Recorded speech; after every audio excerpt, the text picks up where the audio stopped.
നമസ്കാരം. എല്ലാ പ്രിയപ്പെട്ടവർക്കും മുരളി നല്ലനാട് നോവൽസിലേക്ക് ഹൃദ്യമായ സ്വാഗതം. മുരളി നല്ലനാട് എഴുതിയ നോവൽ ഹൃദ്യം തുടരുന്നു. ഒരു പോലീസുകാരൻ ചന്ദ്രദാസിന് മൂക്കിന് നേരെ വിരൽ വെച്ചു നോക്കി. ജീവനില്ല സാറേ. ജോണി കൂട്ടൂരാൻ കുനിഞ്ഞിരുന്ന സ്ത്രീയുടെ നേരെ ചെന്നു. അയാൾക്കൊപ്പം 2 വനിതാ പോലീസുകാരും ചെന്നു. മുഖമുയർത്തടി. ഒരു വനിതാ പോലീസുകാരി തലമുടിയിൽ ചുറ്റിപ്പിടിച്ച് മുഖമുയർത്തി. ദേവയാനിയുടെ മുഖം അയാൾ കണ്ടു.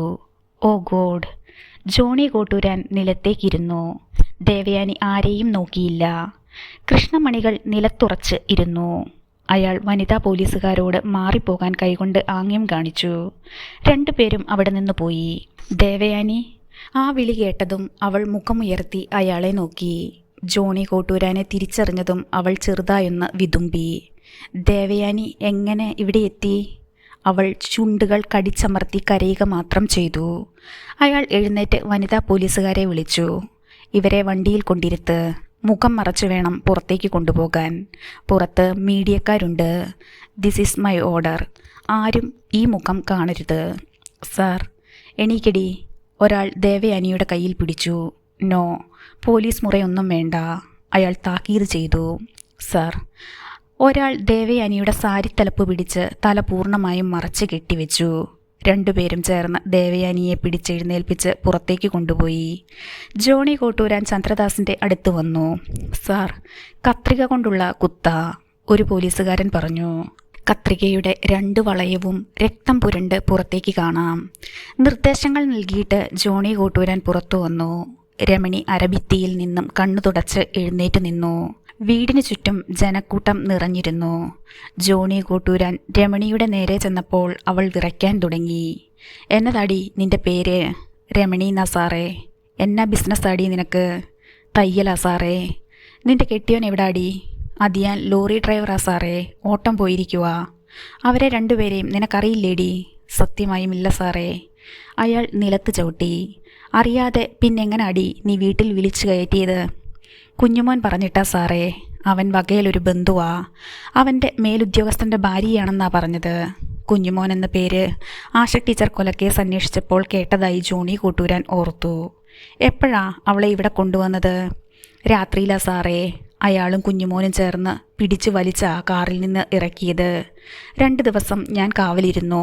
ദൂരെ ഏതോ അനാഥാലയത്തിൽ കൊണ്ടുചെന്ന് നിർത്താമെന്ന് ആ സാറ് അവളോട് പറയുന്നത് ഞാൻ കേട്ടു. അവളെ എവിടെന്നാ കൊണ്ടുവന്നേന്ന് നീ ചോദിച്ചില്ലേ? അയാളുടെ ഭാര്യയാണെന്നാ എന്നോട് പറഞ്ഞത്. കുട്ടികൾ വഴക്കിട്ട് വീട്ടിൽ നിന്ന് പോയപ്പോൾ രാത്രി അവിടെ ഒരു ഡാമിൽ ചാടി മരിക്കാൻ പോയതാ. കുഞ്ഞുമോൻ അവളെ പിടിച്ചു വെച്ചിട്ട് ആ സാറിനെ വിവരമറിയിച്ചു. വീട്ടിലേക്കില്ലെന്ന് നിർബന്ധം പിടിച്ചപ്പോഴാ ഇങ്ങോട്ട് കൊണ്ടുവന്നത്. ഇതൊക്കെ കുഞ്ഞുമോൻ എന്നോട് പറഞ്ഞതാ. കുട്ടികൾ ഇവിടെ വന്നിരുന്നെന്ന് നീ പറഞ്ഞല്ലോ. ആരുടെ കൂടെയാ അവർ വന്നത്? ഇയാളാ കൊണ്ടുവന്നത്. അയാൾ വന്ന വണ്ടിയാ ആ കിടക്കുന്നത്. മുറ്റത്ത് ചുവന്ന സ്കോർപ്പിയോ കിടപ്പുണ്ടായിരുന്നു. നീ ചെന്ന് വണ്ടിയിൽ കയറ്. ഞാനൊരു തെറ്റും ചെയ്തിട്ടില്ല സാറേ. ചെന്ന് വണ്ടിയിൽ കയറിടി. ബാക്കിയൊക്കെ അവിടെ ചെന്നിട്ട്. മുറ്റത്ത് നിന്ന വനിതാ പോലീസുകാരി കയറി വന്നു. രമണിയെ പിടിച്ചുകൊണ്ടുപോയി. റിംഗ് ചെയ്യുന്ന ഫോണുമായി ഒരു പോലീസുകാരൻ ധൃതിയിൽ വരാന്തയിലേക്ക് വന്നു. അയാളുടെ മൊബൈൽ വന്ന കോളാ. ഒരു കുഞ്ഞുമോൻ. ജോണി കോട്ടൂരാൻ ഫോൺ വാങ്ങി കോൾ എടുത്തു. ഹലോ സാറേ, ഡാമിൽ തിരച്ചിൽ തുടങ്ങാനുള്ള തയ്യാറെടുപ്പിലാ പോലീസ്. പിന്നെ മുകുന്ദേട്ടൻ നാട് വിട്ടെന്നാ സംസാരം. അയാൾ മുങ്ങി സാറേ. ദേവുവിൻ്റെ ബന്ധുക്കൾ സ്ഥലത്തെത്തിയിട്ടുമുണ്ട്. നീ ഇപ്പോൾ എവിടെയുണ്ട്? ഡാമിനടുത്താ. CI അവിടെയുണ്ടോ? ഉണ്ട്. എന്നതാ സാറേ സ്വരത്തിലൊരു മാറ്റം? നീ ഫോൺ CIക്ക് കൊടുക്ക്. അല്പനേരം ജോണി കോട്ടൂരാൻ ഫോൺ കാതിൽ ചേർത്ത് നിന്നു. ഹലോ. മറുവശത്ത് നിന്ന് CI വർഗീസ് കുരുവിളയുടെ സ്വരം കേട്ടു. ഞാൻ ജോണി കോട്ടൂരാനാ. നിങ്ങൾ ദേവയാനിയുടെ ബോഡി തിരയാനൊന്നും നിൽക്കണ്ട. അവൾ എൻ്റെ കസ്റ്റഡിയിലുണ്ട്.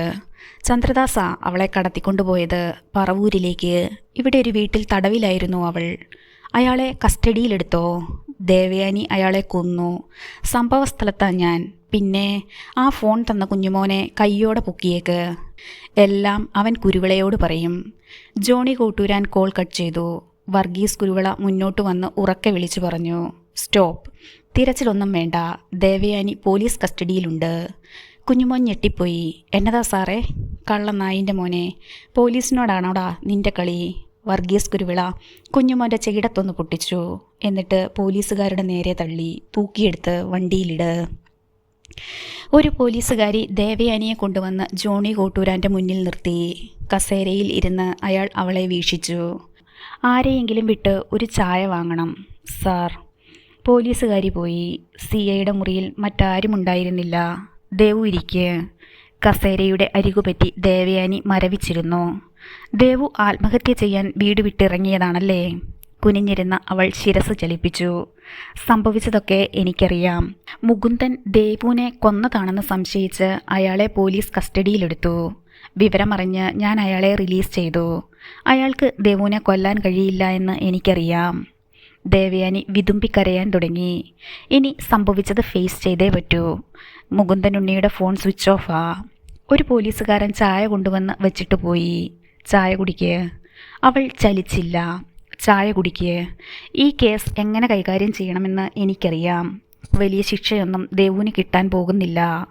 എനിക്ക് മരിച്ചാൽ മതി സാർ. ദേവുവിനെ വെറുക്കാൻ മുകുന്ദനുണ്ണിക്ക് കഴിയില്ല. അയാളത് എന്നോട് പറഞ്ഞു. അമ്മയെ അച്ഛൻ കൊന്നുവെന്ന് വിശ്വസിച്ച ചന്ദ്രദാസിൻ്റെ ഒപ്പം കുട്ടികൾ വന്നത്. ആ സ്ത്രീയെ വീണ്ടും ഞാൻ ചോദ്യം ചെയ്തു. ഇവിടെ വന്നിട്ടാ ദേവു ജീവിച്ചിരിപ്പുണ്ട് എന്നുള്ള വിവരം കുട്ടികൾ അറിയുന്നത് തന്നെ. അമ്മയെ വെറുക്കാനൊന്നും അവർക്കും കഴിയില്ല. അച്ഛൻ വന്ന് അമ്മയെ കൂട്ടിക്കൊണ്ടു പോകുമെന്ന് പറഞ്ഞിട്ടല്ലേ അവർ പോയത്. ഉണ്ണിയേട്ടൻ്റെ കൂടെ ജീവിക്കാനുള്ള അർഹത എനിക്കില്ല സാർ.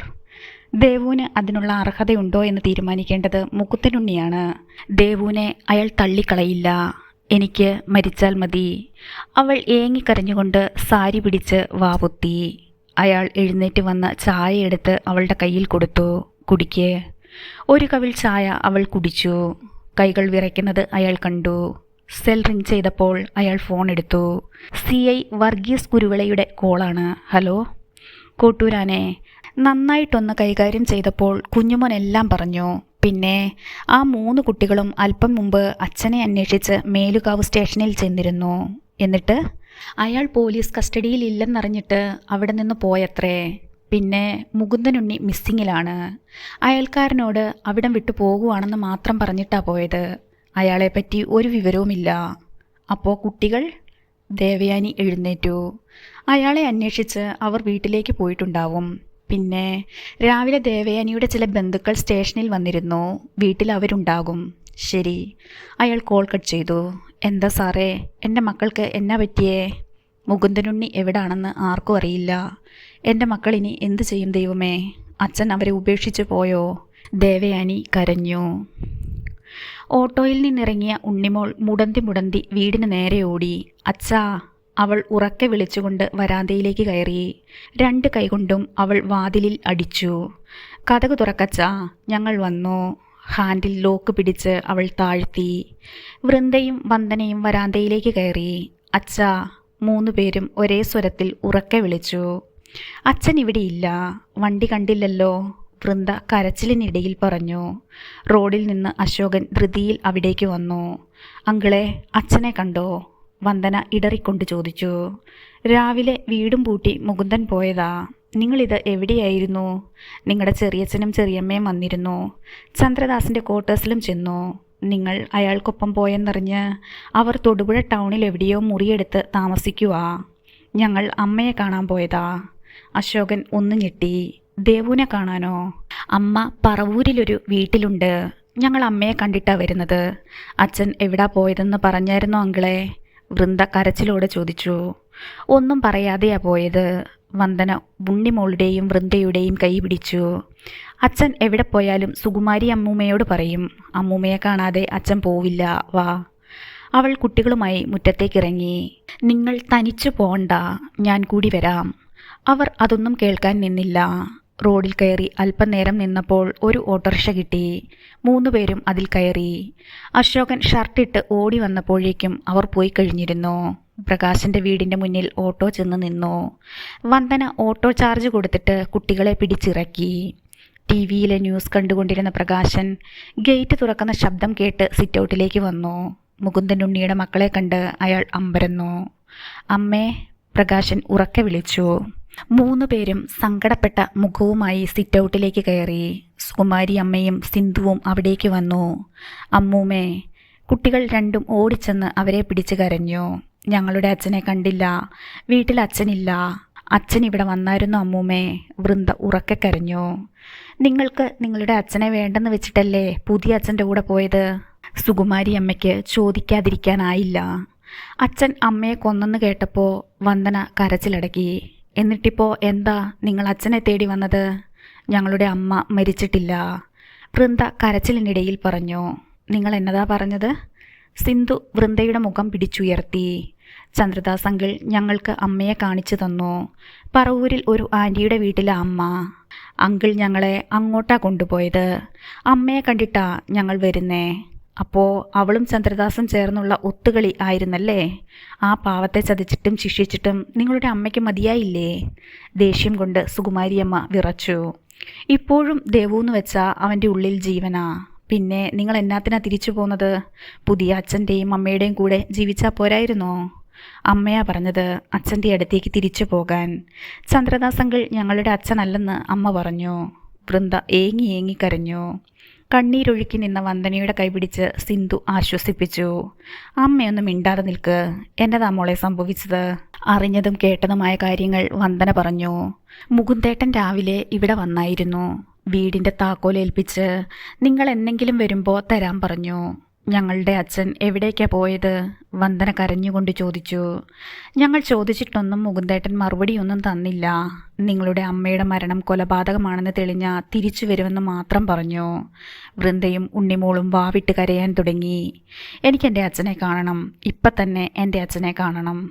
വന്ദന കൂടി ഏറ്റുപിടിച്ചതോടെ അതൊരു കൂട്ടക്കരച്ചിലായി. അച്ഛൻ വരും, ഞങ്ങൾ വന്നെന്നറിഞ്ഞ അച്ഛൻ വരും. സുകുമാരി അമ്മയുടെ മനസ്സലിഞ്ഞു. നിങ്ങൾ വാ. സിന്ധു 3 പേരെയും പിടിച്ച് ഹാളിലേക്ക് കൊണ്ടുപോയി. പ്രകാശൻ ഫോണുമായി അകത്തേക്ക് വന്നു. മുകുന്ദൻ്റെ ഫോൺ സ്വിച്ച് ഓഫാ. ഇടുത്തി പോലെ TV ന്യൂസിൽ നിന്ന് ആ വാർത്ത അവർക്കിടയിലേക്ക് വീണു. പറവൂരിൽ കൊല്ലപ്പെട്ടത് മലങ്കര ഡാമിലെ അസിസ്റ്റന്റ് എക്സിക്യൂട്ടീവ് എഞ്ചിനീയർ ചന്ദ്രദാസ് ആണെന്ന് പോലീസ് സ്ഥിരീകരിച്ചു. ശ്വാസം നിലച്ച മട്ടിൽ വന്ദന TVയിലേക്ക് നോക്കി. അവ്യക്തമായി കണ്ട ദൃശ്യം ഒരാൾ നിലത്ത് കമിഴ്ന്നു കിടക്കുന്നതാണ്. പെട്ടെന്ന് ചന്ദ്രദാസിൻ്റെ ചിത്രം സ്ക്രീനിൽ തെളിഞ്ഞു. അയ്യോ അങ്കിൾ, വൃന്ദ ഉറക്കെ വിളിച്ചു പറഞ്ഞു. കൊല ചെയ്യപ്പെട്ട വീടിൻ്റെ ദൃശ്യം തെളിഞ്ഞതും വന്ദന പൂക്കുല പോലെ വിറയ്ക്കാൻ തുടങ്ങി. രാവിലെ ചെന്ന് കയറിയ വീട്. TVയിൽ നിന്ന് ശബ്ദമുയർന്നു. കൊല നടത്തിയത് ഒരു സ്ത്രീയാണ്. ദേവയാനി എന്ന പേരല്ലാതെ കൂടുതൽ വിവരങ്ങൾ പോലീസ് വെളിപ്പെടുത്തിയിട്ടില്ല. അയ്യോ, വന്ദന അലറി വിളിച്ചു. ഉണ്ണിമോളും വൃന്ദയും അവളെ ചുറ്റിപ്പിടിച്ചു. 3 പേരും നിലത്തേക്ക് വീണ് നിലവിളിച്ചു. പ്രകാശൻ പെട്ടെന്ന് TV ഓഫ് ചെയ്തു. എനിക്കെൻ്റെ അച്ഛനെ കാണണം, ആരേലും എൻ്റെ അച്ഛനെ ഒന്ന് വിളിച്ചോണ്ടുവാ. നിലത്തിരുന്ന് ഉണ്ണിമോൾ പ്രകാശൻ്റെയും സുകുമാരി അമ്മയുടെയും മുഖങ്ങളിൽ നോക്കിക്കരഞ്ഞു. എൻ്റെ ദൈവമേ, അവനിതെവിടെ പോയി? എണീക്ക് മക്കളെ. സുകുമാരിയമ്മ ഉണ്ണിമോളെ പിടിച്ച് എഴുന്നേൽപ്പിച്ചു. എൻ്റെ അച്ഛനെ എനിക്കിപ്പോൾ കാണണം അമ്മൂമ്മേ. അവളുടെ മുഖം ദേഹത്തോട് ചേർത്ത് സുകുമാരിയമ്മ കരഞ്ഞു. സിന്ധു വൃന്ദയെ പിടിച്ച് സെറ്റിയിലിരുത്തി. നിലത്തിരുന്ന് വന്ദന പൊട്ടിക്കരഞ്ഞു. അമ്മ അയാളെ കൊന്നു. ഇതിനു വേണ്ടിയാണ് അമ്മ മക്കളെ ഒഴിവാക്കിയതെന്ന് അറിഞ്ഞിരുന്നില്ല. താനും അനിയത്തിമാരും അനാഥരായി. അച്ഛനെ അവിശ്വസിച്ച് പോകാൻ തോന്നിയ നിമിഷത്തെ വന്ദന ശപിച്ചു. നമ്മൾ എന്തു ചെയ്യും? ഉഴറി നിന്ന പ്രകാശനെ നോക്കി സിന്ധു ചോദിച്ചു. ഇതെൻ്റെ മക്കളാ, ഇവർക്ക് ഞാനുണ്ട്. ആർക്കും ഞാൻ എൻ്റെ മക്കളെ വിട്ടുകൊടുക്കില്ല. അവൻ വരും, ഇന്നല്ലെങ്കിൽ നാളെ. ഇവരെയും കൊണ്ട് ഞാൻ അവൻ്റെ വീട്ടിലേക്ക് പോവും. ഉണ്ണിമോളുടെ ശിരസിൽ ചുംബിച്ച് സുകുമാരിയമ്മ പറഞ്ഞു. മുകുന്ദൻ തിരിച്ചു വരുമെന്ന പ്രതീക്ഷയൊന്നും എനിക്കില്ല. അവന് നാട്ടിലേക്ക് വരാനാവില്ല, പ്രകാശൻ പറഞ്ഞു. എവിടെയാണെങ്കിലും അവനും അറിയില്ലേ ഇങ്ങനെയൊരു വാർത്ത? മുകുന്ദൻ കേരളത്തിൽ എവിടെയെങ്കിലും കഴിയുമെന്ന് അമ്മ കരുതുന്നുണ്ടോ? ഞാൻ അങ്ങനെ വിശ്വസിക്കുന്നില്ല. വന്ദന പതിയെ മുഖമുയർത്തി. കണ്ണുകളിൽ നിന്ന് കണ്ണീർ പൊട്ടിയൊഴുകുന്നുണ്ടായിരുന്നു. അച്ഛൻ പോയത് കൂർഗിലേക്കാവും. അത് മോൾക്കെങ്ങനെ അറിയാം? അവിടെ ഒരു തോട്ടമുണ്ട്. അങ്ങോട്ട് പോകാമെന്ന് അച്ഛൻ പറഞ്ഞതിൻ്റെ പിറ്റേന്നാ അമ്മയെ കാണാതായത്. അച്ഛൻ അവിടേക്ക് തന്നെയാ പോയത്, അവൾ ഉറപ്പിച്ചു പറഞ്ഞു. നിങ്ങൾക്ക് ആർക്കെങ്കിലും തോട്ടം എവിടാണെന്ന് അറിയാവോ? ഞങ്ങൾ ഇതുവരെയും പോയിട്ടില്ല, അവൾ കരഞ്ഞു. കൂർഗിലെന്ന് വെച്ചാൽ അതെവിടെയാ പ്രകാശേട്ടാ? സിന്ധു ചോദിച്ചു. അത്ര എളുപ്പത്തിലൊന്നും അവിടെ ചെന്നെത്താൻ കഴിയില്ല. ഒന്നെങ്കിൽ വയനാട് വഴി പോകണം, അല്ലെങ്കിൽ കോഴിക്കോടോ തലശ്ശേരിയിലോ ചെന്ന് കർണാടകയോട് ചേർന്ന് കിടക്കുന്ന സ്ഥലത്താ. അവിടെ ചെന്നാൽ തന്നെ എന്നാ പറഞ്ഞ് അന്വേഷിക്കാനാ? ഉൾഭാഗത്തൊന്നും നമുക്ക് ചെന്നെത്താനാവില്ല. പ്രകാശൻ സെറ്റിയിൽ ചെന്നിരുന്നു. എനിക്കെൻ്റെ അച്ഛനെ കാണണം. ഉണ്ണിമോൾ ശരീരം വെട്ടിച്ച് വിങ്ങാൻ തുടങ്ങി. ഗേറ്റിൽ കാറിൻ്റെ ഹോൺ കേട്ടു. പ്രകാശൻ വേഗം എഴുന്നേറ്റ് പുറത്തേക്ക് പോയി. പിടഞ്ഞെഴുന്നേറ്റ് വന്ദനയും അവൾക്ക് പിന്നാലെ കുട്ടികളും ഓടി. ആദ്യം മുറ്റത്ത് കയറിയത് അശോകനായിരുന്നു. അച്ഛൻ വന്നോ അങ്കിളെ? വന്ദന ചോദിച്ചു. ജോണി കോട്ടൂരാൻ കയറി വരുന്നത് അവർ കണ്ടു. അയാളുടെ വരവ് എന്തിനാണെന്ന് പ്രകാശന് മനസ്സിലായില്ല. യൂണിഫോമിലായിരുന്നില്ല ജോണി കോട്ടൂരാൻ. അയാൾ സിറ്റൗട്ടിലേക്ക് കയറി. കുട്ടികൾ എപ്പോ എത്തി? അവർ വന്നു കയറിയതേ ഉള്ളൂ. മുകുന്ദനുണ്ണിയെക്കുറിച്ച് എന്തെങ്കിലും വിവരം നിങ്ങൾക്കറിയാവോ? മടിക്കണ്ട, പറയണം. അയാളെ തിരഞ്ഞാ ഞാൻ ഇങ്ങോട്ട് വന്നത്. കൂർഗിൽ മുകുന്ദന് കുറച്ച് ഭൂമിയുണ്ടെന്ന് ഇവർ പറഞ്ഞു. മുകുന്ദൻ പോയത് അങ്ങോട്ടേക്കാവും. ജോണി കോട്ടൂരാൻ മൂളി. ദേവുവും അങ്ങനെ ഒരു സൂചന തന്നു. സാറ് ദേവുവിനെ കണ്ടോ? പ്രകാശൻ പെട്ടെന്ന് ചോദിച്ചു. വൃന്ദ കരയാൻ തുടങ്ങി. അമ്മ: ആ, നിങ്ങൾ എന്തെങ്കിലും വിവരം അറിഞ്ഞോ? ടിവിയിലെ ന്യൂസിൽ കണ്ടിരുന്നു സാറേ. കുട്ടികളും കണ്ടു. വിതുമ്പി പൊട്ടുന്ന വന്ദനയെ ജോണി കോട്ടൂരാൻ നോക്കി. വിഷമിക്കണ്ട, ദേവു സ്റ്റേഷനിലുണ്ട്. പറവൂർ സ്റ്റേഷനിലെ CI ഞാനാ. ഉണ്ണിമോൾ അയാളുടെ അടുത്തേക്ക് ചെന്നു. അവൾ പൊട്ടി പൊട്ടി കരഞ്ഞു. ഞങ്ങളുടെ അച്ഛനെ കണ്ടുപിടിച്ച് തരുമോ സാറേ? എനിക്ക് എൻ്റെ അച്ഛനെ കാണണം. അയാൾ വാത്സല്യത്തോടെ അവളുടെ ശിരസിൽ കൈവച്ചു. നിങ്ങളുടെ അച്ഛൻ എവിടെയുണ്ടെങ്കിലും അങ്കിൾ കണ്ടുപിടിച്ചു കൊണ്ടുവരാം. മോള് കരയാതിരിക്കെ. അയാൾ വന്ദനയെ നോക്കി. കൂർഗ് എന്നല്ലാതെ മറ്റു വല്ല സ്ഥലപ്പേരും മുകുന്ദനുണ്ണി പറഞ്ഞതായി ഓർക്കുന്നുണ്ടോ? മോളൊന്ന് ഓർത്തു നോക്ക്. സിദ്ധാപുര എന്നൊരു സ്ഥലത്ത് നിന്ന് ആൽഫി എന്നൊരാൾ അച്ഛനെ വിളിക്കാറുണ്ട്. സിദ്ധാപുരം. ജോണി കോട്ടൂരാൻ മനസ്സിൽ കുറിച്ചു. അന്ന് രാത്രി വീട് വിട്ടിറങ്ങിയ ദേവുവിനെ ചന്ദ്രദാസ് ബലം പ്രയോഗിച്ച് കടത്തിക്കൊണ്ടുപോയതാ. പിടിവലിക്കിടയിൽ അയാൾ കൊല്ലപ്പെട്ടു. കോടതിക്കത് ബോധ്യപ്പെട്ട ദേവുവിനെ വെറുതെ വിട്ടെന്ന് വരും. കുട്ടികളെ അയാൾ ആശ്വസിപ്പിച്ചു. സമാധാനമായിരിക്കെ.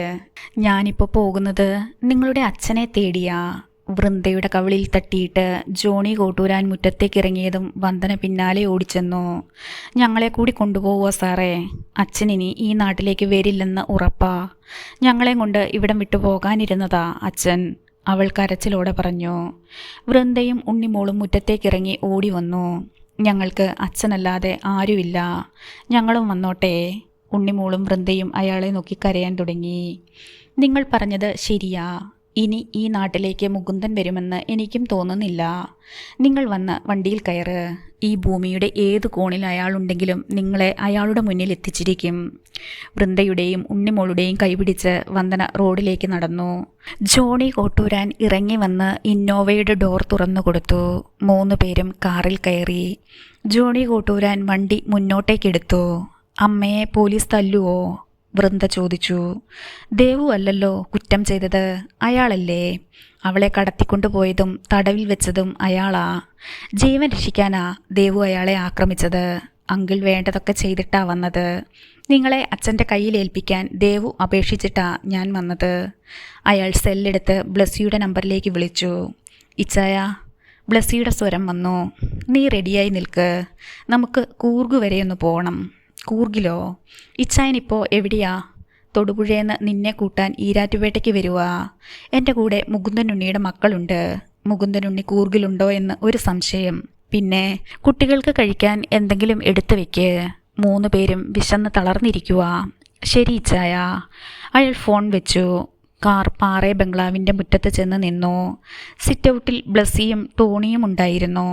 ടോണിയെ കണ്ടപ്പോൾ വന്ദനയുടെ മനസ്സ് കലങ്ങി. ഇറങ്ങി വാ, എന്തെങ്കിലും കഴിച്ചിട്ട് പോവാം. നിങ്ങളുടെ സ്വന്തം വീടാണെന്ന് കരുതിയാൽ മതി. അയാൾ ക്ഷണിച്ചു. ബ്ലസ്സി ഇറങ്ങി വന്ന് ഡോർ തുറന്നു.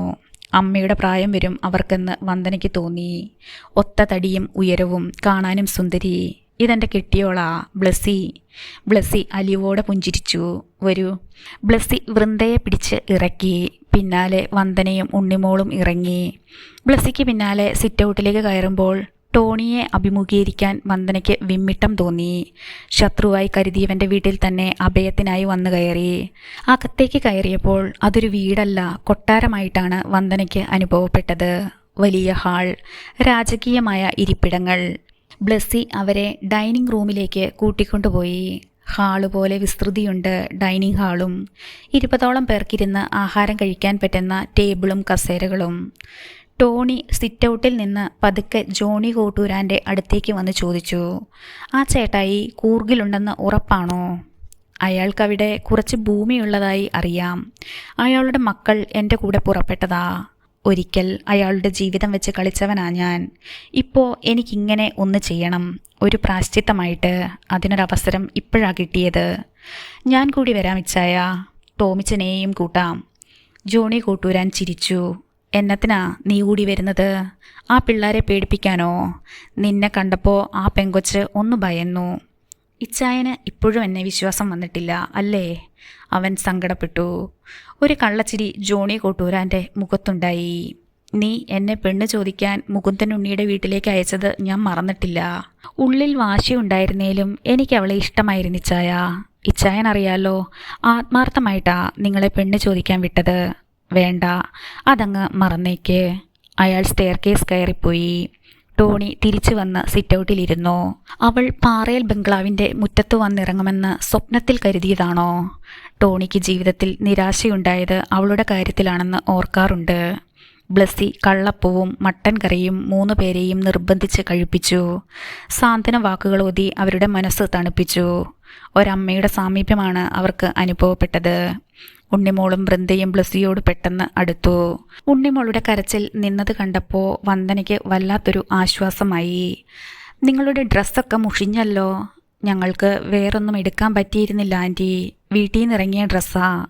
ഭക്ഷണം കഴിച്ചിട്ട് പുറത്തു പോയി ഡ്രസ്സ് എടുക്കാം. തിരിച്ചു വന്ന് കുളിച്ച് പുതിയ ഡ്രസ്സിട്ട് അച്ഛനെ കാണാൻ പോയാൽ മതി. അച്ഛൻ അവിടെ കാണുമോ ആൻറ്റി?